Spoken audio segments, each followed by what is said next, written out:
Welcome back, tramps, to the Talking Shit Complete Guide to Horror Movies podcast. Today, we're shit-talking Saw the Final Chapter, also known as Saw 3D, also known as Saw 7. You're a piece of garbage, a real shitty piece of garbage. Why don't you do the world a favor and swerve into oncoming traffic? What was that? You're a real piece of shit. Released in 2010 to overwhelmingly negative critical reception and complete hatred by horror movie fans. Now, with the decreasing box office returns as a result of the found footage boom with Saw 6, producers chose to end the series momentarily by utilising 3D as one last gimmick to draw back audiences for Jigsaw's swan song.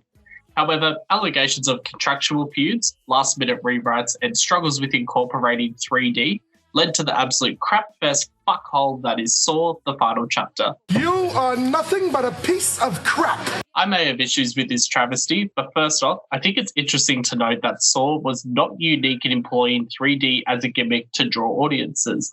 This was released in 2010, after all, where everything from Final Destination to Alice in Wonderland, Jackass, and yes, even Glee of all fucking movies had a stereoscopic hook to it.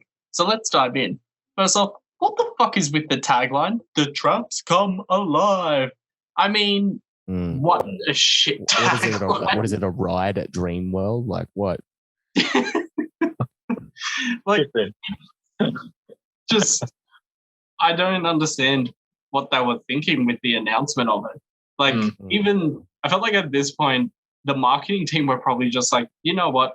Fuck this shit. We're not doing stuff where it's like, oh, he helped me, or, you know, trying to figure out a new way to put his face on something. So he said they went full crazy. Like, the final chapter cover is like the construction of like this giant version of him. I'm looking at it now, and it never gets any sillier to look at. It's the dumbest thing I've ever seen. I've never actually seen this movie in 3D because I don't care for it. I've seen the 2D version, and I can tell where they've put in specific points where it's like, oh, that's supposed to be in 3D. Like, you know, they'll flip a coin or it'll be something that jumps at the screen. I'm just like, I don't care. Not even the sadistic side of me wants to see like blood or eyeballs popping at the screen or something. Just, God, this movie was shit. It was not very good. I just don't know what happened. It's like if the Final Destination had a sibling that was just fucked up as well. I think they're like made for each other. I just don't know what happened. I would say that this movie is at the very least maybe a little bit better than Final Destination 4. Like, it's not that bad, but it's pretty bad. But I mean, the only redeeming factor about this movie was that for years before this came out, I think even around the time 2 and 3 were coming out, there was this rumor circulating in forums online about what happened to Dr. Gordon, and like there was always this idea of him cauterizing the leg wound on one of the steaming pipes. So to actually see that come into play with the idea of the movie, even though it was just sort of something to grab older fans back in, it was really cool to sort of see that come to life in a movie after just having reading about it and people just like the rumor mill. It's good to see the end result of that. That was a cool thing about the movie, but there wasn't really anything else redeeming in this movie. Once you see Dr. Gordon cauterize his leg, it cuts to the shopping mall. Get fucked. Like a wet field or something. I don't know. Get fucked is my opinion on that. Like, you're telling me that whole morning nobody noticed that, and then suddenly, just as the camera pans in, everybody starts to notice it. Bullshit. Bullshit. We're talking about suspension of disbelief. It ain't happening in that scene. What a lot of crap. It would have been cool if they had curtains or something and they suddenly revealed as the camera came in. And even when the trap was going on, the woman with the suitcase is just like throwing it against the glass, not even like, they're like, do something, throw it. And she's just like, if they had the robe or the cape or whatever it was over the girl strapped to the top of the roof, why couldn't they have some kind of reveal with the building or something to say, oh, now people are noticing it, rather than assuming that it's been sitting there for hours and there's been 2 guys passed out over saws that people just haven't noticed. Of like, that's my thinking was, did someone think that they were just mannequins and they were that stupid that they just went, mannequins at a window that are over saws, and they didn't, because I think she was under a blanket, wasn't she? And then she got revealed. Is that right? Yeah. So, but you could already see the 2 guys that were passed out on either side of the two saws, and then the saw in the middle. Even if both of those guys weren't there, even just that little building with that contraption, there'd be eyeballs on it. I just everything. It was very, very silly, and it was like, I know Americans are dumb, but come on, they're not. Yeah. They're not walking past that for hours on end. I take issue with everything in this movie, but that particular trap, they've been wanting to do like a public style trap for a long time. Oh yeah, they didn't do a good job on this. Nope. You could still make an outdoor trap. You could have something where like it's happening sort of far away, where they can only just see it, or they can't get to it. It's coming up on like an advertising screen or something, and everyone's like a Times Square thing or something. Yeah, but they look up and it's like at the top of the building, and everyone's trying to rush up the stairs to get there, but they can't get there in time. Like I came up with that in 2 seconds, but you got a building that comes out of nowhere and is there for hours with nothing blocking. It doesn't make sense. I think the issue with that as well is that it's not even like getting the viewer into the scene, because it's just broad daylight. Like it should have been dusk or dawn or something. Exactly. They could have even had it so like just as the sun's coming up, so like to believe that people are only just coming into this public area. But like already walking around and it's fully packed, and it just doesn't. It isn't believable at all. In that trap, it goes to the trap, it opens up, and then the dialogue for it is, "What the fuck are you doing here?" And then the response is, "What the fuck are you doing here?" Mm. Oh God. I don't know, B1. What about you? Yeah.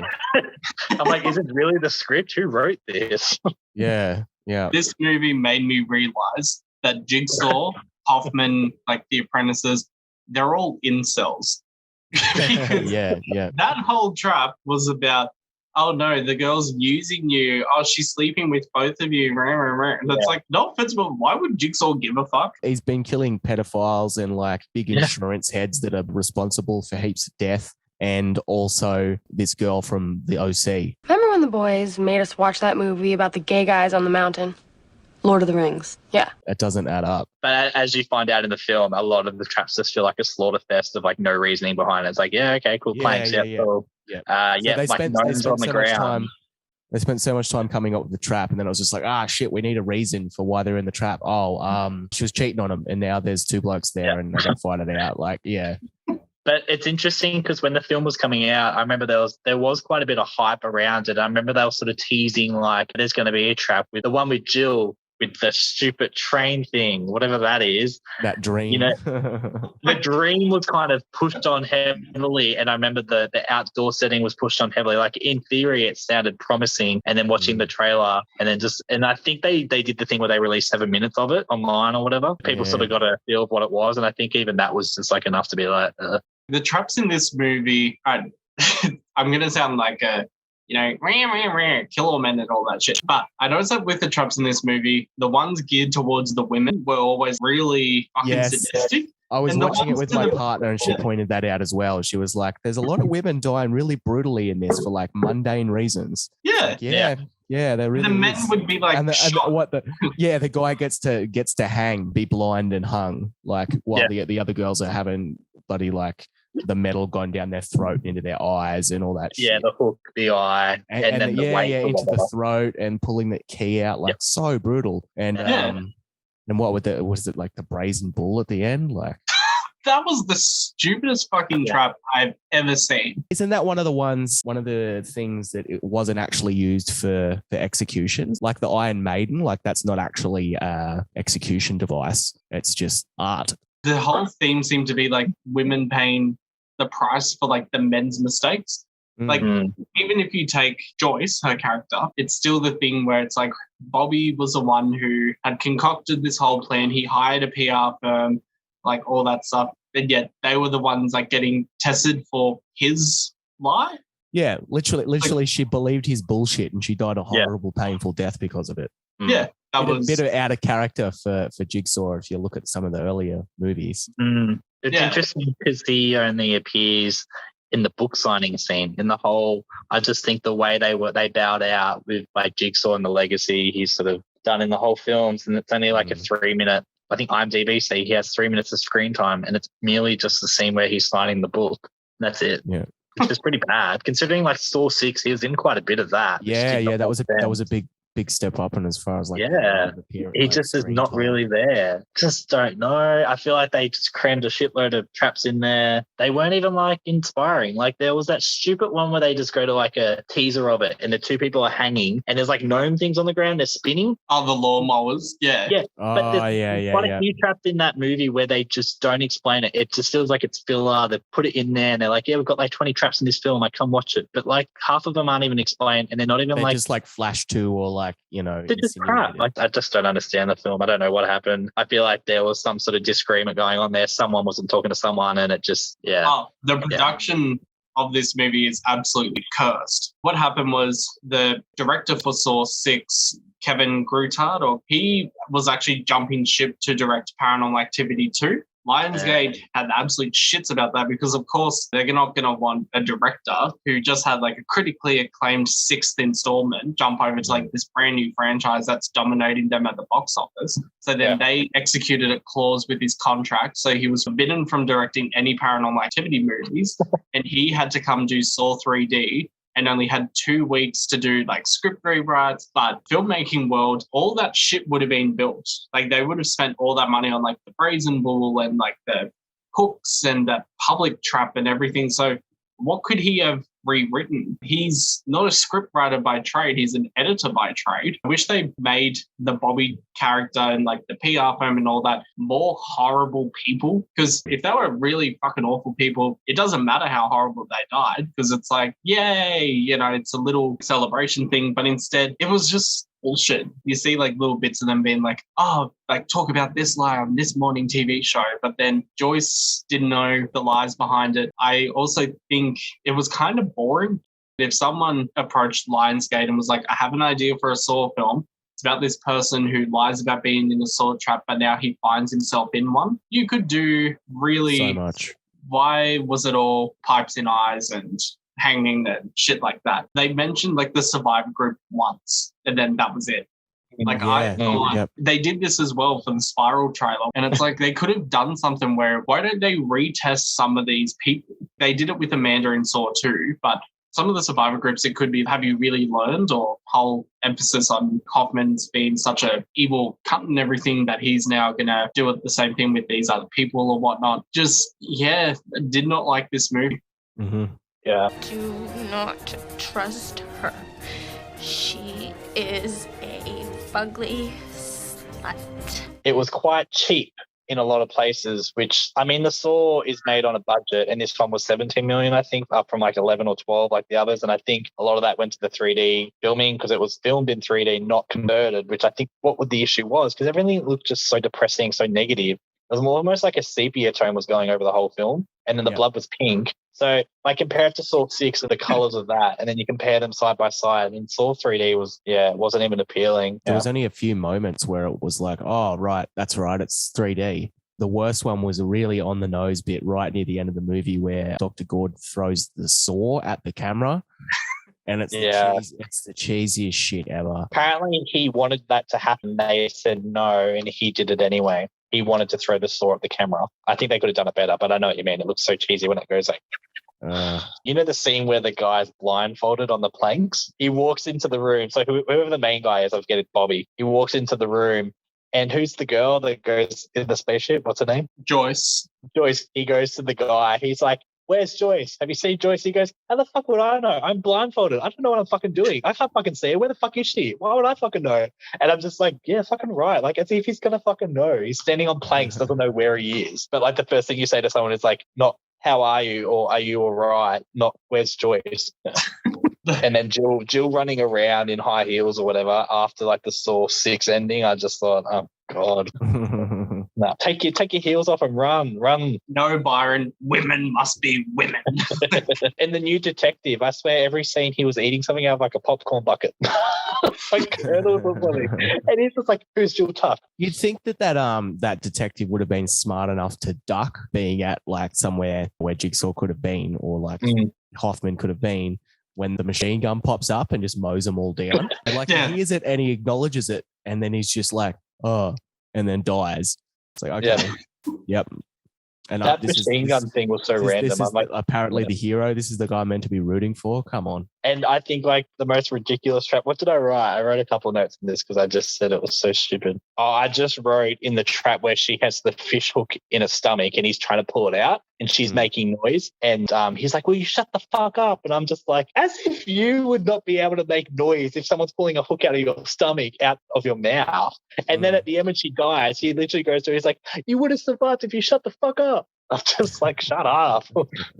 I want to know who wrote this script because it feels so different in tone compared to like 4, 5, and 6, even though it was supposed to be written by the same team. So I wonder, did they just, because there's a lot of issues with like ghostwriting credits and things like that, but it feels like this was kind of written by like a bunch of 12-year-olds. Yeah, let's call women bitches because they're bitches. Arr. Maybe one of the writers got dumped or something. He didn't know how to process a breakup. Like it's... Jesus. I will say the one thing I did like about this movie was I wasn't too sure about how Chester Bennington from Linkin Park would be in this movie, but I believe the character. I just thought it was a bit too much all at once. Having him try to rip his skin off or whatever, then the others didn't have a chance. It was all reliant on him. Yeah. Bam, this happens, and this happens, and that happens. And it's like, we get it. It's all 3D. It's all about... And he was barely even trying. Like it was like, and I'm going to bring it back to wrestling again. You violated me, Austin. You violated me.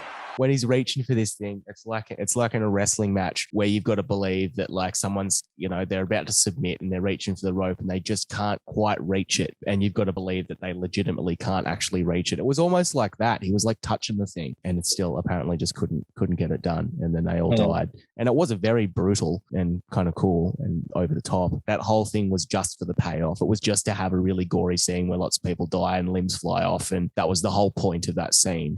The 3D kicks in when the tire goes down on her face because it kind of squeals and then flips up and at the viewer if you had 3D glasses on. And I think I laughed the only bit. I actually laughed at that scene when his whole arms and limbs come off. The guy at the back because he's just like, oh. Yeah, it looks ridiculous. He's like, do it, man, do it. Just more around like the cursed production of it all. So they had so many scheduling issues that filming actually took longer than expected. So it did blow out the budget a bit. I just had a look. There was 14 traps in that movie. Were there really? God. Yeah, I had a look from the start, like including everything. 14 traps is what it said. 1, 2, yeah. And I'm just sort of looking at them. I'm like, the lawnmower trap, one that wasn't really explained. There's so much information on it, yet the scene only goes for like 5 seconds and then that's it. It feels like a bit like a compilation film in terms of there weren't really any good bits. It just more just bad and worse bits. I don't know. But I swear that follows like every final chapter of like every horror movie. Like it's the same with Paranormal Activity. That final installment was the shittiest installment out of that whole franchise. Even the whole thing with like Gordon picking up the saw and being like, not this time. I'm just like, yeah. Really? The only thing I liked with that at the end, I do like how they went to the montage of the lights turning on because it kind of goes back to the first one. Even the second one, I do like that it's kind of like a flashback moment for a second. But I mean, everything else in that room is just a bit, like it's cool to see the room again. But yeah, he nearly grabs the sword. We'd already seen so many throwbacks to that room by the time that it got up to the final chapter that it didn't really carry any weight. And I'm pretty sure they play the original Hello Death from the first movie in the last one rather than like the remix version they usually used to do. There's that scene where, I don't know if you know, Coops, when Hoffman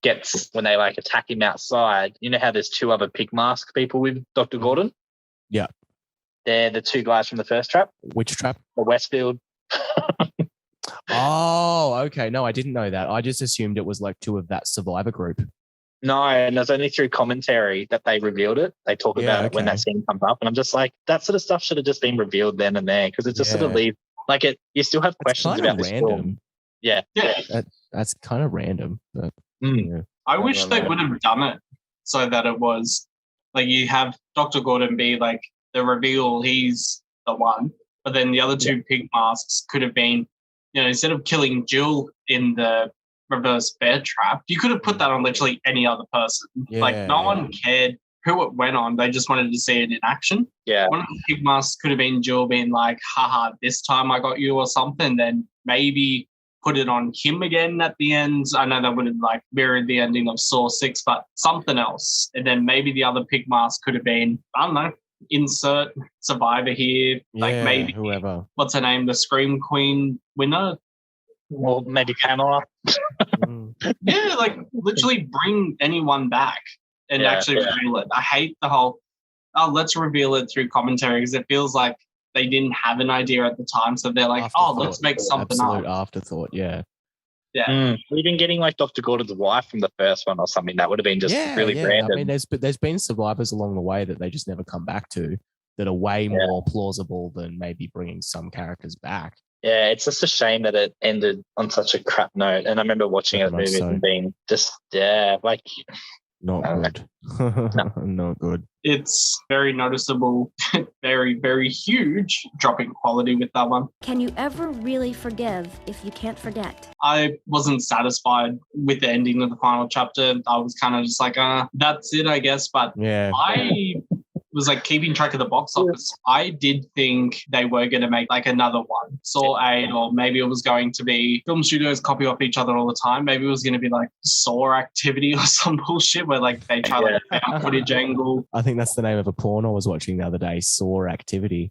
But if it was like Saw Origins or something, or like you said earlier, like Saw Generations or something, that would have like, even the title sort of implies like curiosity, because you're like, what's this about then? I hate any movies that have like a tagline after it. Like instead of being like A Nightmare on Elm Street 2, it's got to be like A Nightmare on Elm Street 23, Freddy's Child's Uncle's Revenge. Just call it the number. I do wonder if they were meant to call it Saw 7 to start with, maybe.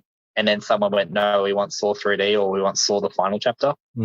Yeah, it was such an odd number, because I would think there'd be a Saw 8 straight away. It's interesting when you go online and you look at the future of Saw in general, and they always talk about IX as in like sort of Saw 9, because Jigsaw apparently is considered a Saw 8. Yeah, everything's got to be a goddamn universe now, thanks to fucking Marvel. So at least it's not that. It should have been like, I remember one title floating around called Saw Legacy was one of them. Yeah, I've heard that before. I like that one. I think that's cool. I don't know. I think they screwed up the number thing now to sort of like, where do you go from here if you do another one? Do you go Saw 8 and pretend Jigsaw was like a prequel, or do you just go Saw 9? Because it's such an odd, like you got Saw the final chapter, then Saw 9. So you're like, okay. Call the next one 2 Jig, 2 Saw. In all honesty, I reckon they'll go the way that Scream has. They'll probably just call it Saw. And like restart it that way, but they'll have like Saw and then Saw brackets 2023 or some bullshit. I don't understand that, because they've greenlit a sequel, just going off on Scream for a second. So they're going to call the next one Scream 6? I don't know. Like I was scrolling through Netflix last night and they had Final Destination 5, but the 5 goes through the skull and I was like, oh yeah, okay. Like, yeah, I've seen that. As well. I think we need to like do some marketing here. I think we have some good ideas that we can just fix this up. Honestly, how do you market something as bad as Saw the final chapter? Let me read the premise. Hang on. Does this entice you? As a deadly battle rages over Jigsaw's brutal legacy, a group of Jigsaw survivors gathers to seek the support of self-help guru and fellow survivor Bobby Dagen. But Dagen hides his own dark secrets, ones that will unleash a wave of unrelenting terror and suffering in his heart-stopping finale to the most successful horror movie series of all time. No. That's disappointing. To answer that, no, not really. I think the fuck not, you trick-ass bitch. But wait, witness the last diabolical act of a legend. We did several movies ago. He died number 3, for fuck's sake. Like... Come on. Yeah, they're all a bit funny, aren't they? Like, it's a trap. In the end, all the pieces will fit together. The game has come full circle. No. Yeah, no. Well, what could have been a perfect send-off to the Saw franchise instead became a stupid showcase of poorly thought-out traps, bad writing, and even worse characters. No wonder the franchise lay dormant for 7 years until the release of Jigsaw. Speaking of which, in our next episode, we discuss the 2017 reboot, sequel, and somehow prequel. BP, Coop, thank you very much for joining me today. Some would say we went a bit overboard. I think we haven't gone far enough. Listeners, stay tuned for our upcoming episodes on Jigsaw and Spiral. If you liked our episode, you are amazing. I love you. And if you hated our podcast, okay. Auf Wiedersehen, asshole. All right, why don't you go I'm gonna go take a nap. I'm tired. I'm gonna go take a nap. I think it's a good idea. Catch you on the flip side, motherfuckers.